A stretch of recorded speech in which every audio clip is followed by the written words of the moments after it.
দরজায় করা নাড়ছে ভোট, আর আমি স্টার নিউজের ইলেকশন ট্রাভেল নিয়ে করা নাড়ছি মানুষের দরজায়।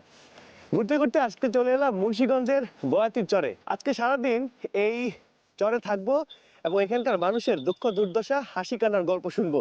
সেই সাথে জানবো আগামী নির্বাচন নিয়ে ভাবনা। তাহলে আমার সাথেই থাকুন।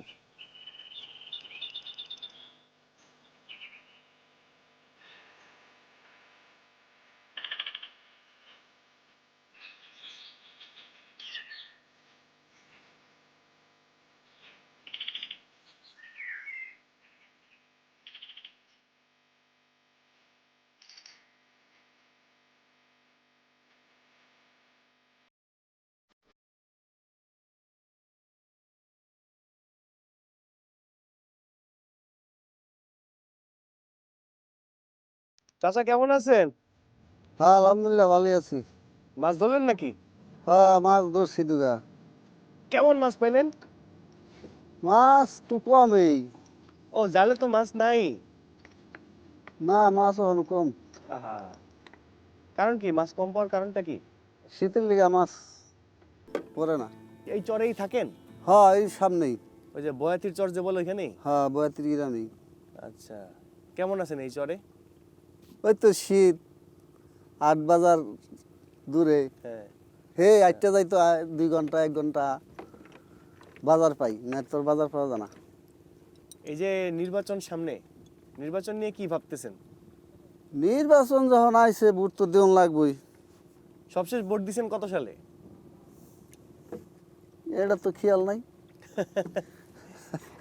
আগে- চরের মানুষের খেয়াল থাকে। আচ্ছা, আগে যারা আপনাদের এমপি ছিল হ্যাঁ তারা কি আপনাদের দিকে দেখে নাই? আপনাদের এই যে সুযোগ সুবিধা অসুবিধা এগুলো দেখে নাই?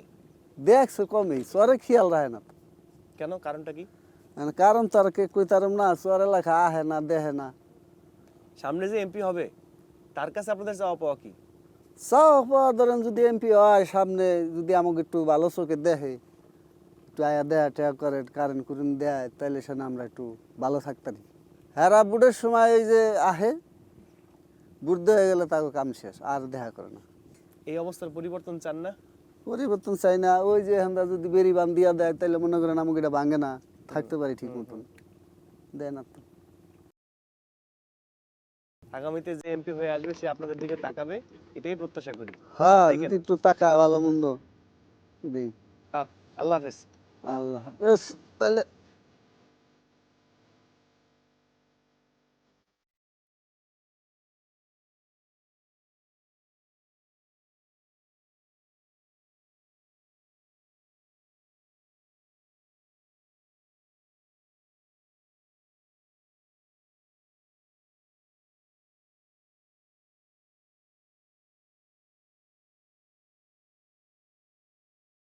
মুন্সিগঞ্জ আলু চাষের জন্য বিখ্যাত। আলু ছাড়াও ভুট্টা, সরিষা এবং অন্যান্য ফসল এখানে আবাদ করেন কৃষকরা। চরাঞ্চল হওয়ার কারণে কৃষকরা অনেক সুবিধা থেকে বঞ্চিত। আর ফসলের ন্যায্য দাম, সেটা কি পাচ্ছেন? এই প্রশ্নের উত্তর জানবো এই অঞ্চলের একজন কৃষকের সাথে কথা বলে।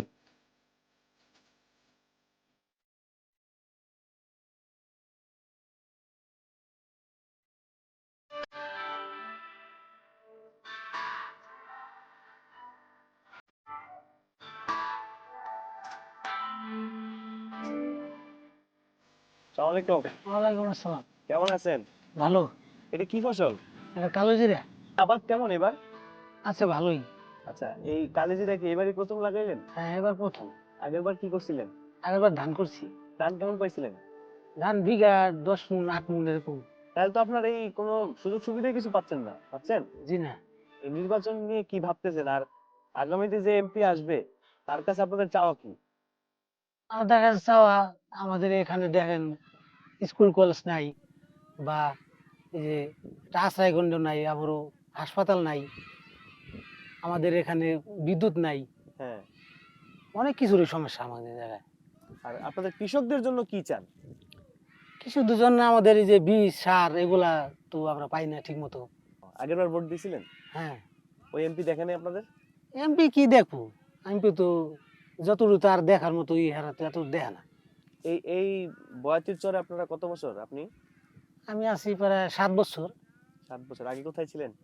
এর আগে ওই সামনে চরে, এটা তো আপনার এই দিকে না নদী ভাঙছে, ওই সাইডে চর আসলো, হ্যাঁ, এই চরে নদী ভাঙার পর আবার এই সাইডে আসি। তার মানে একদম ভাসমান ভাবে যাচ্ছে এই চর বাংলা, আবার অন্য কোথাও যাবেন? হ্যাঁ এইভাবে যাচ্ছে। স্থায়ী কোনো আবাস নাই? না না, স্থায়ী একটা আবাসের স্বপ্ন হয় না বা আশা করেন না? আশা তো করি ইনশাল্লাহ, কিন্তু আমাদের তো সেরকম ইনকাম নাই। ঠিক আছে, কাজ করেন, কথা হবে আবার। আচ্ছা। আল্লাহ হাফেজ।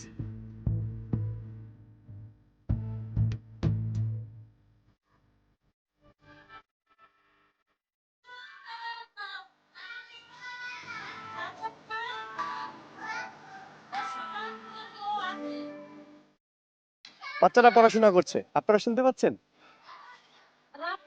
ওই তো, চলুন একটু কাছে যাই, কাছে গিয়ে এখানকার শিক্ষিকার সাথে কথা বলি।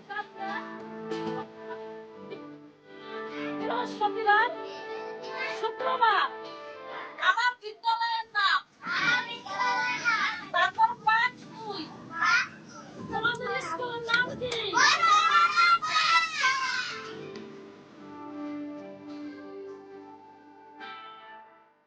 এক সপ্তাহ কয়দিন? আসসালামু আলাইকুম। ওয়ালাইকুম সালাম। আসেন আপনার সাথে একটু কথা বলি।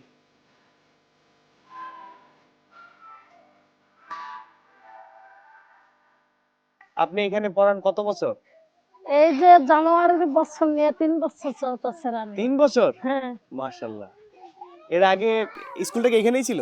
না, প্রথম বর্ণমালার শাখা দিছে ওই ভাগ্যকুল পদ্মা পদ্মার চর ওই জায়গায়। হ্যাঁ। হ্যাঁ, এটা হলো দ্বিতীয় শাখা। পরে আস্তে আস্তে এই জায়গায় আসছে, এখন দেখে আরো 3 চর মিললে নামার চর নিয়ে এই জায়গায় দিলে ভালো হবে, এর নিয়ে এই জায়গায় আইছি। ও তার মানে এই এই জায়গায় বাচ্চা বেশি। হ্যাঁ, আমার ও। চর হলো একটা, আর এই জায়গায় হলো আরো 3 চর, এর নিয়ে এই জায়গায় দিলে ভালো হবে, লোকজন বেশি আছে। মানে এই এই পাঠশালাটাই ভরসা, আর কোনো হ্যাঁ, স্কুল হ্যাঁ। নাই? না, আর কোন স্কুল নাই। কেমন কি বুঝতেছেন বলেন তো? আমি ভালোই বুঝতেছি, অগো বাচ্চাগো সরু সরাইয়া থেকে বহুত কিছু শিখাইছি, কারণ ওরা তো কিচ্ছু বলতে পারতো না। হুম। শিখে আমি অনেক পর্যায়ে আনছি, এখন আমরা অনের বই পাইছে, কেউ 2য় শ্রেণীর বই পাইছে। এখন আমি ওনাকে পড়াইতেছি, আমি কোনো লাভবান এই দিক লক্ষ্য করে পড়াই না, কারণ আমার হিসাব ওনরা পারে না, বুঝে না। আমি যতটুকু সম্ভব ওনাগুলো লেখাপড়া করায় মানুষ করতে চাই। শিক্ষার আলোটা ছড়াই দেওয়ার জন্য হ্যাঁ, আপনি হ্যাঁ। পড়াচ্ছেন। ওনরা দেশের নাগরিক, আগামী দিনের সম্পদ। এই যে এখন স্কুল নাই, এই চর এলাকায় স্কুল নাই, বাচ্চারা পড়াশোনা করতে পারে না, আপনি নিজ দায়িত্বে বাচ্চাদের শিক্ষার আলো জ্বালানোর জন্য বলা যায় যে বিনা বেতনে বা বিনা পারিশ্রমিকে আপনি হ্যাঁ, পাঠদান করতেছেন। হ্যাঁ। একটা স্কুল থাকলে ভালো হতো না? হ্যাঁ, একটা স্কুল, একটা টিউবওয়েল, সুন্দর বাচ্চাদের জন্য একটা পাকা পায়খানা খুবই দরকার। বাচ্চাদের মধ্যে আগ্রহ কেমন দেখতেছেন আপনি? খুব আগ্রহ। বই পড়ার পর থেকে আমার সকালে দেরি হলে ওনারা সবাই আমার বাসায় জায়গা ডাক দিতে নিবে, তাড়াতাড়ি আসে। আচ্ছা, হুম। এই যে সামনে নির্বাচন, এই হ্যাঁ। নির্বাচন নিয়ে কি ভাবতেছেন? এই নির্বাচন নিয়ে ভাবতেছি, নির্বাচনটা সুস্থভাবে হইলে, এখন বহুত লোকের কাছে জানা আছে যে আমরা 3 চরের মাঝে একটি স্কুল চাইতেছি, নুরুবয়াতির চরে। এখন সুন্দরভাবে নির্বাচনটা হইলে আমরা আশা করি যে এমপির কাছে বা সরকারের কাছে সবার আগে যেন আমাকে শিক্ষা প্রতিষ্ঠানটা ব্যবস্থা করে দেয়। যাক, আপনাকে অনেক ধন্যবাদ। আপনি আসলে শিক্ষার আলো জ্বালানোর জন্য বিনা পারিশ্রমিকে বা নিজ ইচ্ছায়, পরিবারের ইচ্ছায় হ্যাঁ, বাচ্চাদেরকে হ্যাঁ। পড়াচ্ছেন, এটা খুবই একটা মহৎ কাজ। আচ্ছা, এই এই চরটার নাম বয়াতির চর কেন? ওই যে নুরুবয়াতির চর, ওই ও, ওনার নামেই এই চরের নাম? তাহলে ঠিক আছে, আমি ওনার সাথে একটু গল্প করি, আপনি ক্লাস নেন। Thank you. আসসালামু আলাইকুম। ওয়ালাইকুম সালাম। কেমন আছেন? আল্লাহর রহমতে ভালো লাগছে আল্লাহ। শুনলাম এই চরের নাম আপনার নামে, বয়াতির চর, নুরু বয়াতির চর। কেমনে হইলো নামকরণটা? এটার ঘটনা হয়েছে, আমরা যেমন নদীতে ভাঙ্গে বারবার, হ্যাঁ। এই চরও ভাঙ্গে লয়ে গেছিল। ফিরা আবার দিব্য চর পড়ছে, আমি প্রথম আইসা এই চরে বাড়ি করছি। এখন জনগণে যেমন আমি আগে গান বাজনা করছি, এই জন্য আমার নুরু বয়তি করে, এই জন্যই যেমন আস্তে আস্তে নাম পড়ে গেল বয়তির চর। এই চরে এখন কেমন আছেন? এই চরে আল্লাহ যেইভাবে চালায় এইভাবেই আছি, সুখে আর কি দুঃখে সব দিকেই।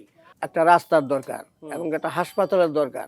আমার এখান থেকে যাইতে আইতে খুবই একটা অসুবিধা, এবং পানিরও কষ্ট। এগুলো তো আছে, এর বাইরে আপনারা সামাজিক নিরাপত্তা, আইন শৃঙ্খলা, এগুলোর কি অবস্থা? এইগুলি আমরা দৌড়ধাপের উপরে আছি আর কি। সময়তে আমরা যাই, সময়তে ওইদিকে যাই, এই হলো আমাকে পরিস্থিতি। আমাকে দেখার মতো এমন কোনো পরিস্থিতি নাই। এই যে সামনে ভোট, এই যে 12 তারিখে নির্বাচন, হ্যাঁ, খুব বেশি দিন নাই, এই নির্বাচন নিয়ে কি ভাবতেছেন? এই নির্বাচন নিয়ে ভাবতেছি, যদি সুষ্ঠু মতো নির্বাচন হয় তা আমরা যে কোনো এক জায়গায় আমরা ভোট দেব। ঠিক আছে চাচা, থাকেন, ভালো লাগলো আপনার সাথে কথা বলে। চরাঞ্চলের মানুষেরা বেশ অবহেলিত, বরাবরই তারা অবহেলার শিকার। আগেও যেমনটা বলেছি, এখনো বলতে হয়, সরকার আসে সরকার যায়, এমপি আসে এমপি যায়, কিন্তু চরাঞ্চলের মানুষের ভাগ্য বদল হয় না। তারা ভাসমানই থেকে যায়, কখনো এখানে অথবা কখনো সেখানে। এই অঞ্চলের বাসিন্দারা কিন্তু তাদের একটা স্থায়ী আবাসন চাচ্ছেন। ঘুরতে ঘুরতে সূর্য অনেকটাই মাথার উপরে উঠে গেছে, বেলা হয়ে গেছে, আমারও ক্ষুধা লেগে গেছে। চলেন কোনো একটা বাড়িতে যাই, দেখি আজকে কিছু খাওয়া যায় কিনা।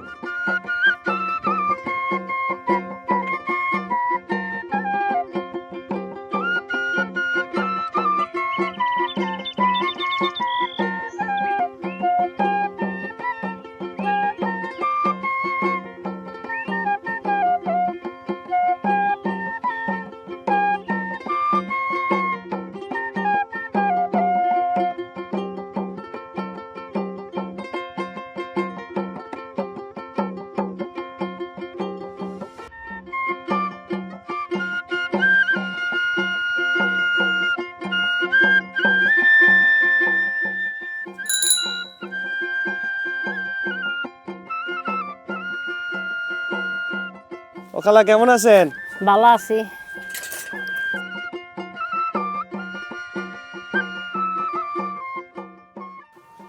কি রান্নতেছেন?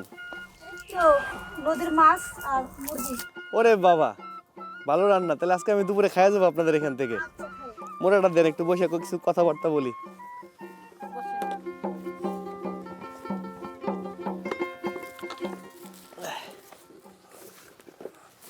আপনার এই চরে কতদিন ধরে? এছাড়া 5-6 বছর হবে। 6 বছর। আর চাচি আপনি? বউ তো কইতে পার না, 8 বছর ধরে আছি আমরা এখানে। কেমন আছেন এই চরে? আল্লাহর রহমতে ভালোই আছি। ভালো আবার ভালো না। হ্যাঁ, যেমন যেমন ধরেন কোনো নিরাপদ নাই আমগো দিকে, মানুষের চলাচল রাস্তা নাই, কষ্ট হইতেছে। আমগো নিজস্বর জন্য কোনো স্কুল নাই, মাদ্রাসা নাই। তাহলে চিকিৎসার জন্য আপনারা কই যান? চিকিৎসার জন্য আমরা ঢাকা যাই, নাহলে উপার যাই। তো জরুরি অবস্থায় কেউ যদি জরুরি মানুষ হতে পারে মারা যায়, নাহলে যদি নিতে পারে তাহলে নিয়ে হাসপাতালে ভর্তি করানো হয়। মারা যায় বেশি। আমরা গরিব মানুষ, অত দূরে যাইতে যাইতে মরে যাই। ও, তাহলে তো আপনারা এই চরাঞ্চলের বাসিন্দা হওয়ার কারণে কোনো সুযোগ সুবিধাই পাচ্ছেন না। না, কোনো সমস্যাই নাই বাবা আমাকে। তাহলে আগে যে এমপি ছিল, এই এমপি আপনাদের এগুলো দেখে নাই? না, আমার কোনো কিছু আমরা পাইনি। আপনারা ভোট দিছিলেন আগের বার, দিছিলাম, কিন্তু এমপি আসে না। এমপি নেই, চেয়ারম্যান নাই, মেম্বার আমার কিছু নেই বাবা, কিছুই নেই কি। আমার কিছুই নেই। তাহলে এই যে সামনে যে 12 তারিখ ভোট, তো এখন কোনো প্রার্থী এখানে আসে নাই? না, এখন আসে না এদিকে। কই আসে নাই আমার কাছে। অনেক সময় দেখা যায় যে টাকা দিয়ে ভোট কিনে, এটা কি? হ্যাঁ, এগুলো কি না অনেক।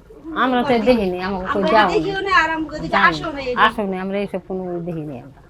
আমরা কোনো টেহাতে ভোট দিই না। একটা আশ্রয় কেন্দ্রও নাই। না, এদিকে আশ্রয় কেন্দ্র। কোনো কিছুই নেই আমরা। তার মানে আগামীতে যে এমপি হবে তার কাছে আপনাদের অনেক চাওয়া, স্কুল থেকে শুরু করে রাস্তাঘাট, টিউবওয়েল, একটা চিকিৎসা কেন্দ্র, সবকিছু চাওয়া, তাই তো? আপনি একটু বলেন যে এই যে বিদ্যুৎ নাই, সৌর বিদ্যুতে চলাফেরা করতে হয়। শহরে যদি চলাফেরা করে, তাছাড়া আমরা এদিকে বৃষ্টি নামলে আমরা রাত্রে লাইটও নিয়ে থুয়ে দিই, লাইট জ্বালাতে পারি না। গরমের ভিতরে বাচ্চারও কষ্ট হয়, ফ্যান চালাতে পারি না। যাক, নতুন এমপি আসলে তারা আপনাদের দেখবে, আপনাদের দুঃখ দূর হবে, আমার এটাই প্রত্যাশা থাকবে। আপনি রান্না বান্না শেষ করেন, আমি খাবো, তারপর এখান থেকে যাব।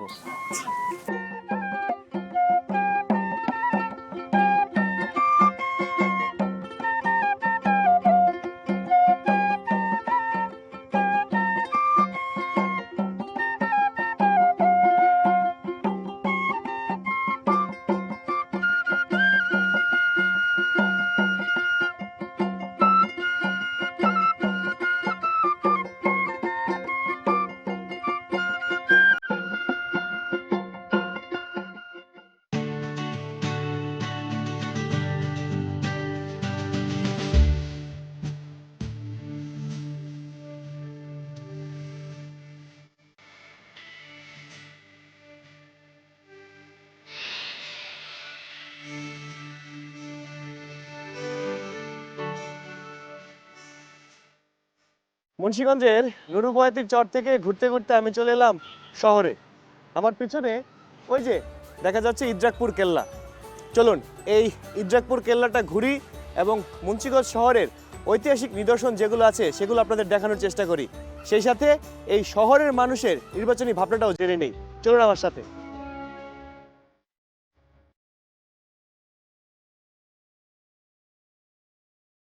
ঢাকা থেকে 24 কিলোমিটার দক্ষিণ পূর্বে মুন্সিগঞ্জ সদর জেলায় ইদ্রাকপুর দুর্গ অবস্থিত। বিখ্যাত বিক্রমপুর পরগনার একটি অবিচ্ছেদ্য অংশ ছিল মুন্সিগঞ্জ।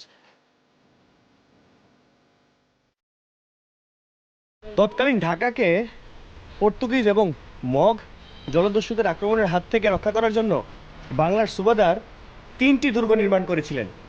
একটি হাজীগঞ্জ দুর্গ, আরেকটি সোনাকান্দার দুর্গ এবং এটি ইদ্রাকপুর দুর্গ।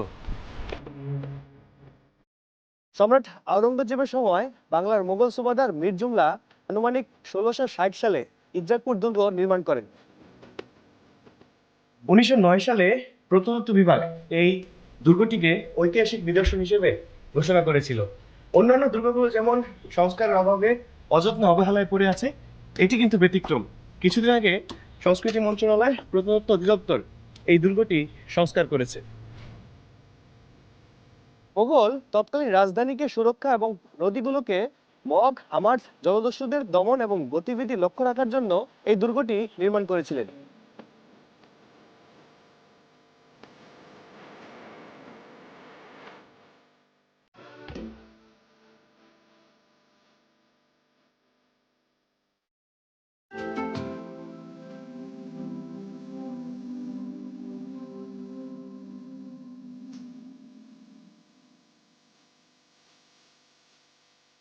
ভাই কি ব্যাপার, সকাল সকাল নদীর ঘাটে বসে আছেন? ভাই এই তো ভালো এই জায়গাটা অনেক মানে চেনা, কারণ তো বাইরে থাকে তো জায়গাটা অনেক মিস করে, এই জন্য আপনি প্রবাসী? প্রবাসী ভাই। আচ্ছা, ছুটিতে আসছেন? ছুটিতে আছি। কোন দেশে থাকেন? আমি থাকি সৌদি আরবে। সৌদি আরবে? সৌদি আরবে। আরে বাহ, মানে ছুটিতে আসছেন, এই জায়গাটা আপনার পছন্দ, জায়গাটাকে মিস করেন, Miss এখানে করি। বসে সকালে এই চা জন্য চা খাচ্ছেন? খাচ্ছি আর কি, নদী দেখতে চা খাচ্ছি। আচ্ছা, সৌদি আরবে কত বছর? আছি প্রায় 4.5 বছর। 4.5 বছর? 4.5 বছর। অনেক সময় হয়ে গেছে। বাড়িকে মিস করেন না? মুন্সিগঞ্জকে মিস করেন অনেক না? অনেক মিস করি। কতদিনের ছুটিতে আসছেন? আছি প্রায় 4 মাসের ছুটি যাচ্ছি। আচ্ছা, এখন মুন্সিগঞ্জে কেমন লাগতেছে? এখন আলহামদুলিল্লাহ ভালো লাগতেছে। ভাই মুন্সিগঞ্জে কোনো সমস্যা আছে? হ্যাঁ ভাই, মুন্সিগঞ্জের সমস্যা আছে, অনেক সমস্যা আছে। যেরকম ধরেন যদি কাজের অভাব থাকতো, কাজ থাকতো, তাহলে তো আমরা বিদেশ যাইতাম না, দেশেই থাকতাম, দেশেই কোনো কিছু করার চিন্তা ভাবনা থাকতো। এখন যুবকরাও নষ্ট হয়ে যাইতেছে, মাদকে আসক্ত হয়ে যাইতেছে। মাদকের ছড়াছড়ি? সরাসরি মাদকে সরাসরি। নদী ভাঙন, চিকিৎসা, স্বাস্থ্য, এগুলো কি ঠিকঠাক আছে? না, এগুলো ঠিকঠাক নাই। আপনি তো প্রবাসী, হ্যাঁ। এই বর্তমান সরকার আপনাদের জন্য পোস্টাল ব্যালটে ভোট দেওয়ার ব্যবস্থা করছে, এই বিষয়টা কেমন হয়েছে? না, এই বিষয়টা আমার কাছে অনেক ভালো লাগছে। যারা বাইরে থাকে, দেশে ভোট দিতে পারে না, ওই যে অ্যাপসটা করছে, এটা অনেক ভালো করছে। আমরা সরকারকে ধন্যবাদ জানাই। এবার আপনি কেমন নির্বাচন চান? এবার নির্বাচন চাই কোনো জায়জামালা মুক্ত, কোনো ঝগড়া মুক্ত, যার যার ভোট যা যে নিজ দায়িত্বে দিবে, এমনকি নিজ দায়িত্বে নিজের ভোট দিয়ে নির্বাচন করবে। আচ্ছা, আগে যেমন হয়েছে যে একজনের ভোট আরেকজনের দিত, কিন্তু এরকম এবার চাই না, আশা করি না। যে এবার সুস্থ নির্বাচন হোক, সুস্থভাবে সবকিছু হোক, এটাই আশা করি। আচ্ছা, এই যে নির্বাচনের পরিবেশ, এই পরিবেশ কেমন দেখতেছেন? উৎসব মুখর? না, আলহামদুলিল্লাহ ভালো দেখতেছি, সব জায়গায় কোনো ঝামেলা নাই, কোনো কিছু নাই। প্রশাসনের অনেক আইন শৃঙ্খলা অনেক সুন্দরভাবে রাখছে। হ্যাঁ, এরকমই চাই আমরা। আচ্ছা, আগামীতে যে এমপি হবে তার কাছে আপনাদের প্রত্যাশা কি? তার কাছে প্রত্যাশা সুন্দর একটি দেশ গড়া, এবং কি যুবকরা যেই নেশা মাদক আসক্ত হয়ে যাচ্ছে, এটা থেকে বিরত থাকুক। যুবকদের একটা চাকরির ব্যবস্থা, কোনো কাজের ব্যবস্থা করে দেয়, নদী ভাঙ্গন, এমনকি চাঁদা মুক্ত দেশ, এরকম এটাই আশা করি। সুন্দর কথা বলছেন। ঠিক আছে ভাই, ভালো থাকেন, আপনার সাথে কথা বলে ভালো লাগলো। ওকে ভাই, ধন্যবাদ। ভালো থাকেন।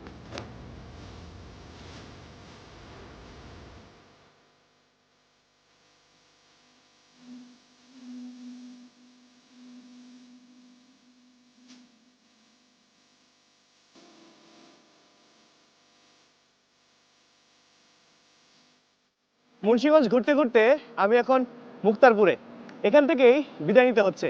তবে যাবার আগে বলছি, মুন্সিগঞ্জবাসীর প্রত্যাশা অনেক। শহরাঞ্চলের মানুষজন চায় শহরভিত্তিক কর্মসংস্থান, আর চরাঞ্চলের মানুষজন চায় তাদের মৌলিক অধিকার, খাদ্য, বস্ত্র, চিকিৎসা, বাসস্থান ও শিক্ষার পূর্ণ নিশ্চয়তা। মুন্সিগঞ্জবাসীর প্রত্যাশা পূরণ হোক এই আশায় শেষ করছি আজকের ইলেকশন ট্রাভেল। আগামীতে নতুন কোনো পর্বে নতুন কোনো জেলায় আপনাদের সঙ্গে দেখা হবে। ততক্ষণ পর্যন্ত ভালো থাকুন, সুস্থ থাকুন আর স্টার নিউজের সাথেই থাকুন।